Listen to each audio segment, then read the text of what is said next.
Hello student, welcome to सरल classes. इस lecture में हम करने वाले हैं कक्षा 11वीं फिजिक्स के अध्याय 8, जिसका नाम है गुरुत्वाकर्षण पाठ का सॉल्यूशन। इससे पहले हमने इसके काफ़ी सारे प्रश्नों साथ ही ऑब्जेक्टिव का सॉल्यूशन कर लिया है। अब हम इसके आगे आने वाले जो प्रश्न उत्तर है उनका सॉल्यूशन करेंगे। आप देख सकते हैं पहला जो प्रश्न है यहाँ पर, जिसमें हम क्वेश्चन नंबर 15 से शुरुआत करेंगे। इससे पहले क्वेश्चन नंबर 14 तक साथ ही ऑब्जेक्टिव के जो सॉल्यूशन हैं वो हमने कर लिए हैं। यदि अभी तक आपने वो वीडियोस नहीं देखे हैं तो डिस्क्रिप्शन में लिंक है, साथ ही प्लेलिस्ट बनी हुई है, आप जाके वहाँ पर विजिट कर सकते हैं। यहाँ प्रश्न पूछा है कि किसी ग्रह के निकट किसी पिंड की कक्षा चाल यानी कि कक्षीय चाल 8.4 किलोमीटर प्रति सेकंड है, इसकी पलायन चाल ज्ञात कीजिए। यानी कि सिंपल सा क्वेश्चन दिया हुआ है कि एक कक्षीय चाल दे रखी है 8.4 किलोमीटर प्रति सेकंड और इसकी आपको पलायन चाल निकालनी है। तो देखिए, कक्षीय चाल और पलायन चाल इन दोनों में एक संबंध होता है। क्या संबंध होता है कि जो पलायन चाल होती है जिसे हम वी ई से डिनोट करते हैं, तो वी ई इक्वल टू होता है √2 वी ओ के। यानी कि जो पलायन चाल होती है वो कक्षीय चाल की √2 गुना होती है। यहाँ पर क्या दे रखा है, तो यहाँ पर दे रखा है वी ओ। क्या दे रखा है, यहाँ पर वी ओ दे रखा है जो कि है 8.4 किलोमीटर प्रति सेकंड, ये दे रखा है। और आप हमको वी ई जो है उसका मान निकालना है। देखिए, जो क्वेश्चन दिया हुआ था उसके अकॉर्डिंग हम यहाँ पर वैल्यूज़ रखते हैं, तो वी ई बराबर हमें मिलेगा √2 इंटू वी ओ की वैल्यू क्या दे रखी है, तो वी ओ की वैल्यू यहाँ पर 8.4 दे रखी है। √2 इसकी वैल्यूज़ हम रख लेते हैं, तो इसकी वैल्यूज़ जो होती है वो हम मानते हैं 1.414 होती है इंटू 8.4। अब यहाँ पर आपको 1.414 में 8.4 का इंटू कर लेना है और जो भी आंसर आता है वो इसकी पलायन चाल होगी। तो यहाँ पर जब आप इंटू करेंगे तो आपको मान मिलेगा लगभग 11.8776। क्या मिलेगा, 11.8776। या आप दशमलव के 2 अंकों तक इसको लिखेंगे तो यह आ जाएगा लगभग 11.88, है ना, क्योंकि ये जो अंक है ये 5 से बड़ा अंक है, तो हमने एक संख्या यहाँ पर आगे बढ़ा दी। तो वी ई का जो मान आ गया वो आ गया 11.88 किलोमीटर पर सेकंड। ये इसका आंसर हमें यहाँ पर मिल गया। उसके बाद अगला प्रश्न हम बढ़ लेते हैं यहाँ पर।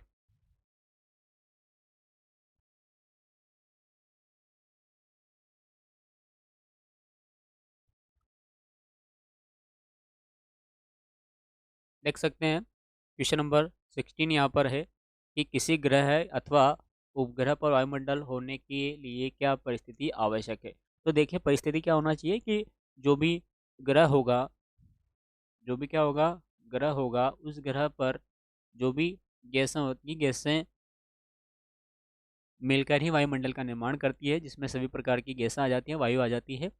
तो यदि उन गैसों का जो माध्य वेग होगा, यदि वो वहाँ पर पलायन वेग जो होगा उससे ज़्यादा है तो वो गैसें वहाँ ठहर नहीं पाएगी। जब गैसें वहाँ ठहर नहीं पाएगी तो वहाँ पर वायुमंडल नहीं होगा। यदि गैसें वहाँ पर ठहर रही है तो वायुमंडल होगा। ये सिंपल सा रीज़न है। तो यही कारण हमको यहाँ पर लिखना है कि किसी ग्रह अथवा उपग्रह पर वायुमंडल होने के लिए यह आवश्यक है कि उस पर गैसों का माध्य तापीय वेग पलायन वेग से कम हो। क्या हो, कम हो। यदि कम होगा, यदि ऐसा नहीं होगा, अन्यथा गैसें वहाँ से पलायन कर जाएगी। यदि ऐसा नहीं होगा, यदि उनका वेग ज़्यादा होगा तो जो गैसें हैं वो वहाँ से पलायन कर जाएगी, फलस्वरूप वहाँ पर वायुमंडल नहीं रहेगा। यदि कंडीशन फुलफिल हो रही है, कम है, तो वहाँ वायुमंडल होगा, अन्यथा वहाँ पर वायुमंडल नहीं होगा। प्रश्न नंबर 17 है कि द्रव्यमान और भार में अंतर लिखिए। द्रव्यमान और भार, बेसिकली हम इन दोनों को एक मानते हैं लेकिन वास्तव में दोनों एक नहीं है। क्या अंतर है, देखिए। द्रव्यमान क्या होता है, तो द्रव्यमान किसी वस्तु में निहित पदार्थ की मात्रा को उस वस्तु का द्रव्यमान कहते हैं। और भार क्या होता है, तो किसी वस्तु को पृथ्वी जिस बल से अपने केंद्र की ओर खींचती है उसे उस वस्तु का उस स्थान पर भार कहते हैं। दूसरा, इससे वस्तु के जड़त्व की माप होती है। क्या होती है ये? जड़त्व की माप बताती है। और जो भार है इससे हमें गुरुत्व बल की माप होती है। थर्ड है यहाँ पर अक्षांश, ऊंचाई, गहराई या स्थान बदलने से सामान्यतः यह मान जो है, द्रव्यमान जो है, यह नहीं बदलता है। जबकि अक्षांश, ऊंचाई, गहराई या अन्य स्थान बदलने से यह सामान्यतः बदल जाता है। फोर्थ है यहाँ पर, यह एक अदिश राशि है। द्रव्यमान जो है ये एक अदिश राशि है और जो भार है ये एक सदिश राशि है। पांचवा है अंतर यहाँ पर, इसकी माप साधारण तुला से की जा सकती है और जो भार है इसकी माप कमानीदार तुला से की जाती है। कमानीदार तुला भी बोल सकते हैं आप यहाँ पर। आप यहाँ पर इसको स्प्रिंग तुला भी बोल सकते हैं। स्प्रिंग तुला से भी इसकी माप कर सकते हैं और कमानीदार तुला से भी इसकी माप कर सकते हैं। अगला अंतर है यहाँ पर, इसका एसआई मात्रक किलोग्राम है। क्या है इसका एसआई मात्रक? किलोग्राम है, जिसे हम केजी से रिप्रेजेंट करते हैं। और भार का एसआई मात्रक न्यूटन है, जिसको हम कैपिटल एन से डिनोट करते हैं। विमीय सूत्र भी हम यहाँ लिख सकते हैं, दोनों के विमीय सूत्र भी अलग अलग हैं। तो इसका विमीय सूत्र होता है ML0T0। केवल M होता है यहाँ पे, बल्कि जो भार होता है तो इसका विमीय सूत्र होता है MLT-2। क्या होता है इसका? MLT-2। ऐसा क्यों हुआ? क्योंकि जो भार है वो एक बल है। भार क्या है? एक बल है। और भार बल का जो सूत्र होता है वो होता है mg। क्या होता है? mg। इस कारण से इसका विमीय सूत्र बन गया MLT-2। उसके बाद अगला प्रश्न,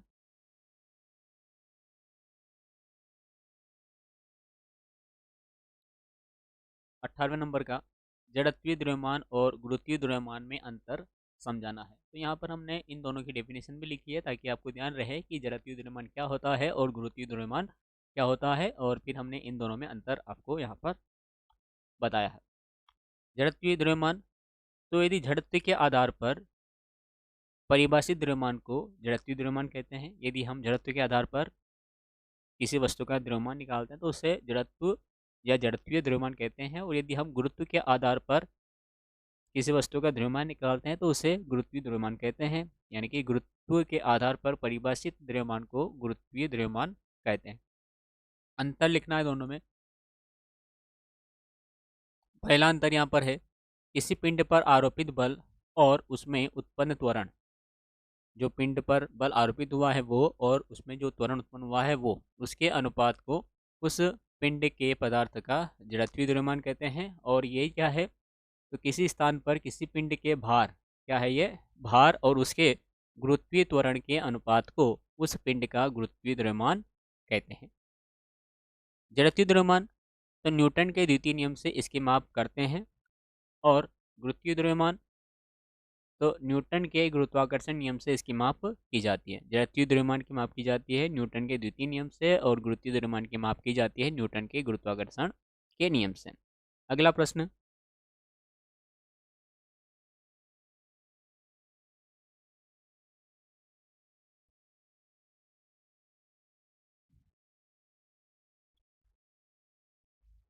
प्रश्न नंबर 19, किसी उपग्रह की बंधन ऊर्जा किसे कहते हैं? इसका सूत्र लिखिए। बंधन ऊर्जा की परिभाषा लिखनी है।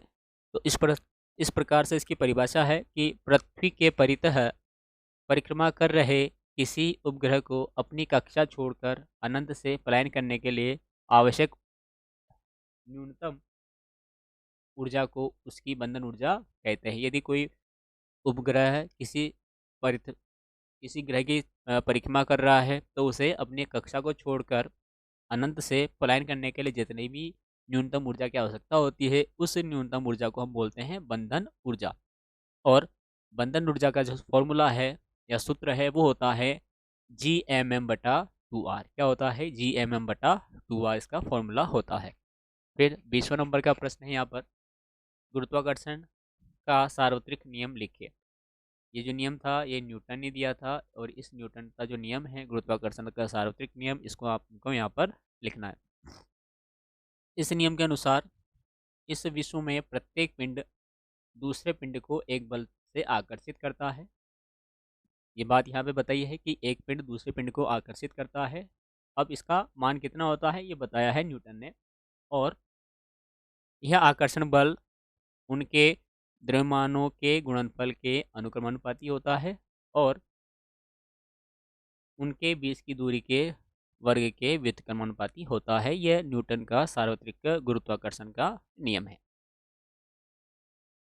21वां प्रश्न है यहाँ पर, ग्रहों की गति संबंधी कक्षा का नियम लिखिए। केपलर ने 3 नियम दिए थे, तो केपलर ने जो 3 नियम दिए थे उसमें पहला जो नियम है वो कक्षा का नियम कहलाता है। यहाँ पर पूछा है कक्षा का नियम लिखना, मतलब जो है प्रथम नियम हमने को लिखना है। यहाँ पर इस प्रकार से है यहाँ पर कि प्रत्येक ग्रह सूर्य के चारों ओर एक दीर्घवृत्तीय कक्षा में परिभ्रमण करता है, यानी कि एक दीर्घवृत्ताकार कक्षा में चक्कर लगाता है और जिससे एक फोकस पर सूर्य स्थित होता है। सूर्य एक फोकस पर स्थित रहता है, उसे विद्यमान माना गया है। बाकी जो ग्रह है उसके सापेक्ष गति करते हुए दिखाया गया है। उसके बाद अगला प्रश्न है यहाँ पे,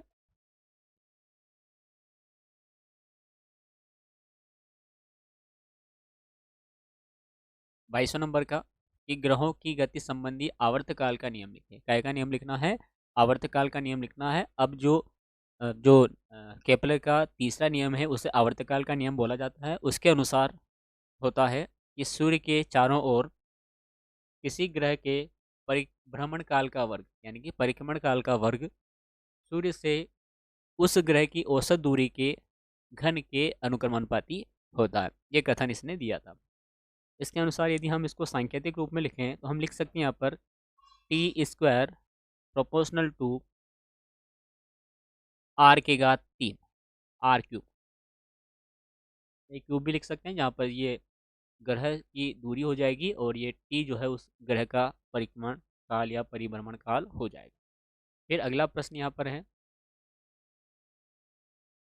भारहीनता किसे कहते हैं? भारहीनता बतानी है कि भारहीनता होती क्या है।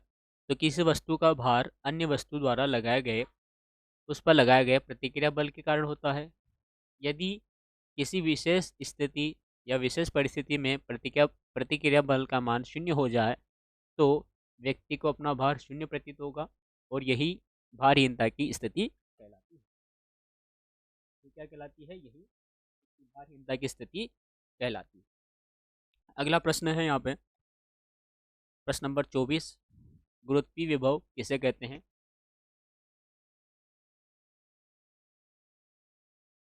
एकांक द्रव्यमान के पिंड को अनंत से गुरुत्वीय क्षेत्र के किसी बिंदु तक लाने में किया गया कार्य उस बिंदु पर गुरुत्वीय विभव कहलाता है। यदि कोई पिंड है एकांक द्रव्यमान का, यदि हम उसको अनंत से, कहाँ से? अनंत से किसी बिंदु तक लेके आ रहे हैं तो वहाँ हमने जो कार्य किया है वो कार्य क्या कहलाता है? वो कार्य कहलाता है यहाँ पे गुरुत्वीय विभव।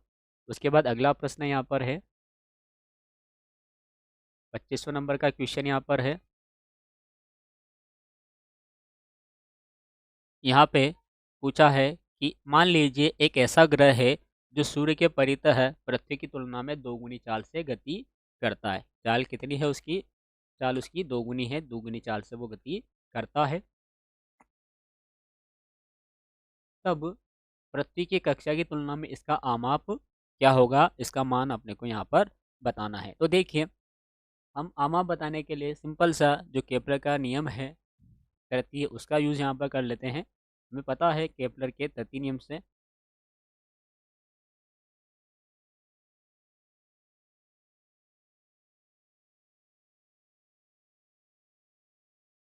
केपलर के तृतीय नियम से क्या होता है। तो दो चीज़ें हैं यहाँ पर, एक है पृथ्वी है और एक है ग्रह है। तो हम पृथ्वी के लिए निकालते हैं। सबसे पहले पृथ्वी के लिए जो इसके परिभ्रमण काल का वर्ग है वो इसकी त्रिज्या यानी कि दूरी के घन के समानुपाती होता है। तो यहाँ पर हम लिख सकते हैं TE², अर्थ के लिए निकाल रहे हैं, T² equal to KRE³। Equation number first इसे दे दिया। ये हो गया हमारे पृथ्वी के लिए। सेम इसी प्रकार से हम करते हैं किसी ग्रह के लिए। तो यहाँ पर हम लिख देंगे ग्रह के लिए, क्या लिखा हमने? यहाँ लिखा हमने ग्रह के लिए, ग्रह यानी कि प्लेनेट। तो इसको हम P से व्यक्त कर देंगे। TP² इक्वल टू हो जाएगा के आर पी क्यूब और इसको इस क्वेश्चन नंबर हमने 2 दे दी। अब क्योंकि हमें इन दोनों का कंपैरिजन करना था तो हम यहाँ पर समीकरण 1 को समीकरण 2 से डिवाइड कर लेते हैं। समीकरण 1 डिवाइड बाय समीकरण 2। डिवाइड करेंगे तो लेफ्ट हैंड साइड का लेफ्ट हैंड साइड में होगा और राइट हैंड साइड का राइट हैंड साइड में हम डिवाइड करेंगे। तो इस प्रकार से वैल्यूज हमें मिलेगी। टी ई स्क्वायर दोनों में लगा हुआ है तो स्क्वायर दोनों का एक कर लेते हैं, तो T E bye T P का होल स्क्वायर इक्वल टू, जब बटा करेंगे तो आप देख सकते हैं कि के से जो के है वो डिवाइड हो जाएगा, कट जाएगा, तो हमारे पास यहाँ पे मान बचेगा R E bye R P और घात यहाँ पर एक लिख लेते हैं, यानी कि दोनों की घात सेम हो जाएगी 3। इसको हम समीकरण नंबर 2 दे देते हैं।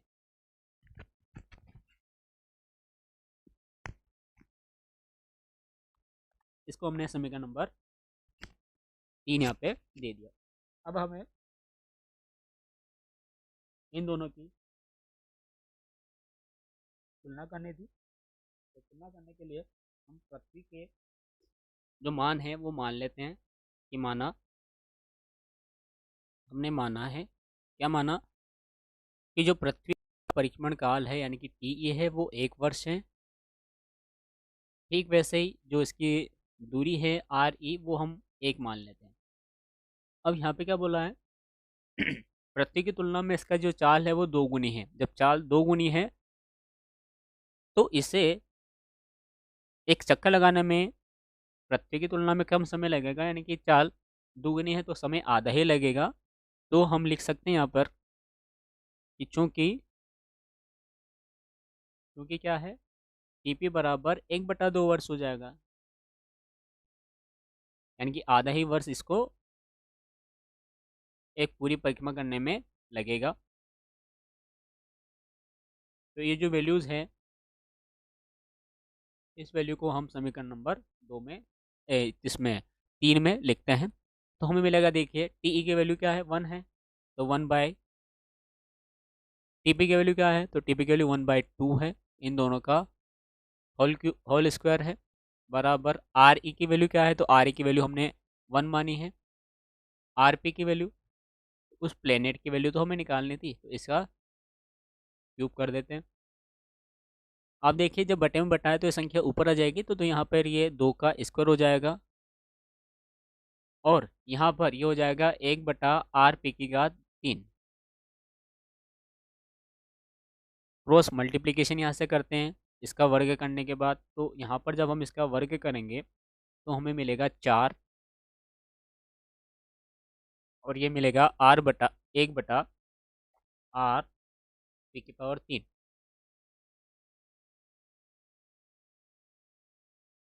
क्रॉस मल्टीप्लिकेशन जब हम यहाँ से करेंगे तो हमें मिल जाएगा r/3 बराबर हो जाएगा 1/4। कितना होगा 1/4 होगा। छोटी सी कैलकुलेशन हमें यहाँ पर करनी है।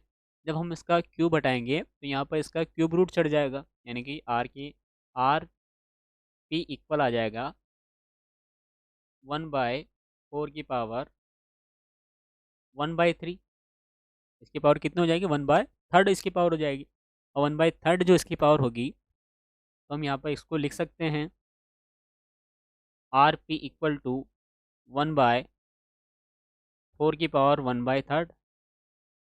जब आप यहाँ पर इसकी 4 का घनमूल निकाल कर 1 में डिवाइड देंगे तो आपको यहाँ पर आर पी की वैल्यूज़ मिल जाएगी 0.63। कितनी वैल्यूज़ मिलेगी 0.63 वैल्यू मिलेगी और यही इसका आंसर है। तो हम यहाँ पर इसका आंसर लिख लेते हैं। अतः अतः क्या होगा कि ग्रह का कक्षीय माप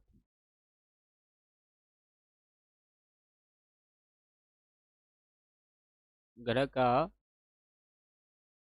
कक्षीय आमाप 0.63 गुना है। कितना गुना है, तो 0.63 गुना कक्षीय आमाप इसका है। तो इस प्रकार से ये यहाँ पर कंप्लीट हो गया।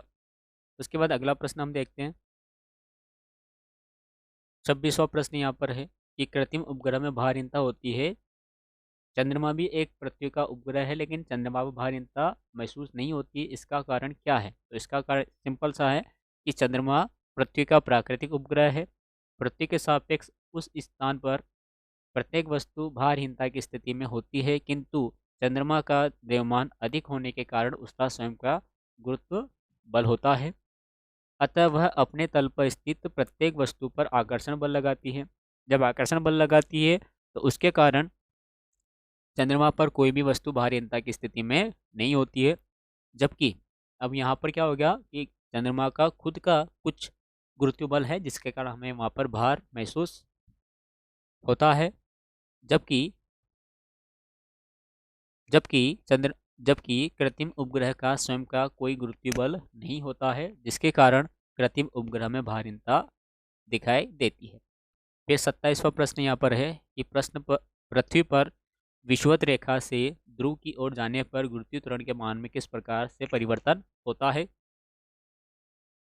तो देखिए, पृथ्वी पर विषुवत रेखा से ध्रुव की ओर जाने पर गुरुत्वीय त्वरण का मान बढ़ने लगता है। क्या होता है? जब हम विषुवत रेखा से ध्रुव की ओर जाते हैं तो उसका मान बढ़ने लगता है, गुरुत्वीय त्वरण का, यानी कि जी का, स्मॉल जी। और विषुवत रेखा पर न्यूनतम होता है इसका मान, और ध्रुवों पर इसका मान अधिकतम होता है। फिर अगला प्रश्न है,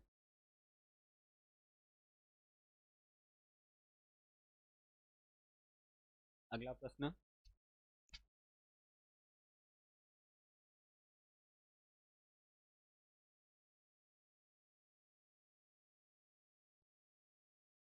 28वां। 100 किलोग्राम और 200 किलोग्राम द्रव्यमान के दो पिंड हैं, उनके बीच गुरुत्वाकर्षण बल F है। जब गुरुत्वाकर्षण बल F है तो हम F की वैल्यू निकालते हैं। तो F क्या होगा? तो F का फॉर्मूला होता है GMM बटे R का स्क्वायर।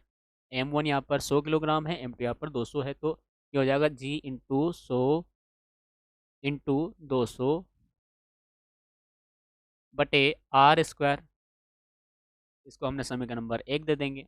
अब क्या बोला है कि यदि पहले पिंड का आधा द्रव्यमान दूसरे पिंड में स्थानांतरित कर दिया जाए तो उतनी ही दूरी पर इन पिंडों के बीच गुरुत्वाकर्षण बल कितना होगा? अब कंडीशन क्या दी है? ये जो पहला द्रव्यमान था M1, इसका द्रव्यमान आधा करना है, तो 100/2 कर दिया, यानी कि आधा द्रव्यमान क्या हो गया? 50 किलोग्राम हो गया। अभी आधा द्रव्यमान क्या करना है? दूसरे पिंड में हमें स्थानांतरित करना है। मतलब कि जो M2 है, जिसका द्रव्यमान 200 था, उसमें हम 50 को और ऐड कर देंगे तो कितना हो जाएगा? तो हो जाएगा 250 किलोग्राम। दूरी सेम रखिए। तो इस कंडीशन में जो F बल लगा है, आकर्षण बल लगा है, उसको हमने F डैश से डिनोट कर दिया। तो फॉर्मूला वही है GMM बटे R स्क्वायर। G इंटू द्रव्यमान बदल गया, तो ये हो गया 50 इंटू 250 बटे R स्क्वायर। बटे क्या है? बटे में आपका R स्क्वायर है यहाँ पे। इसको हमने इक्वेशन नंबर 2 दे दिया। चूंकि हमें यहाँ इन दोनों की तुलना करनी थी, कंपैरिजन करना था, तो हम यहाँ पे क्या करते हैं कि समीकरण 2 को समीकरण 1 से डिवाइड कर देते हैं। समीकरण 2 को 1 से डिवाइड करते हैं तो क्या होगा? देखिए, F डैश बटा F होगा बराबर F डैश की वैल्यूज पहले लिखेंगे, मतलब कि समीकरण 2 की वैल्यूज पहले लिखेंगे, तो ये होगा G इंटू 50 इंटू 250 बटे में R स्क्वायर होगा। बटा है, बटा मतलब क्या होगा कि उलट गुणित हो जाएगी बाद वाली संख्या। तो इस F का जो मान है आपको इसको उलट गुणित करके लिख देना है, तो ये हो जाएगा R स्क्वायर बटा G इंटू 100 इंटू 200।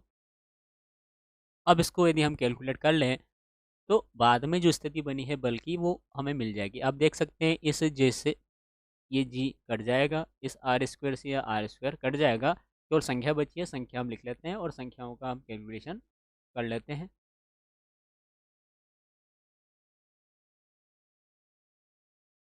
तो देखिए, ये तो आगे ये चल रहा है F डैश बटे F, बराबर, यहाँ संख्या बची है 50 इंटू 250 बटे, यहाँ बचा है नीचे 100 इंटू 200। आप यहाँ पर डिवाइड कर सकते हैं। देखिए 50 से ये 100 कट गया, कितने बार कट गया ये कट गया 2 बार, और एक शून्य से एक शून्य यहाँ कट गई। 5 से आप 25 को और 20 को काट सकते हैं, तो 5 से काटेंगे तो 5 यहाँ आ जाएंगे, और 5 से इस 20 को काटेंगे तो 4 यहाँ आ जाएंगे। अब कैलकुलेट हम कर लेते हैं, तो एफ डैश बटा एफ बराबर क्या होगा, तो 5 बटा और 2 का और 4 का इंटू कर देंगे तो 8 आ जाएंगे। तो 5 बटे 8 आ गया।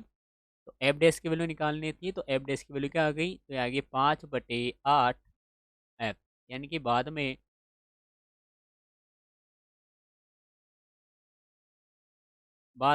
जो एफ डैश का मान आएगा, यानी कि गुरुत्वाकर्षण बल का मान बदलेगा, वो बदल जाएगा। एफ डैश बराबर क्या होगा, पहले वाले का 5/8 गुना हो जाएगा। पहली स्थिति जो थी उसकी 5/8 गुनी बाद वाली स्थिति में गुरुत्वाकर्षण बल का मान आएगा। आप चाहें तो इसको डिवाइड करके भी लिख सकते हैं। जब डिवाइड करके लिखेंगे आपको मान एज ही मिल जाएगा। एफ डैश बराबर 5 को 8 से डिवाइड कर लेंगे तो आ जाएगा 0.86 बार गया है, 6 2 बज गया 16 और 4 बज गए 5।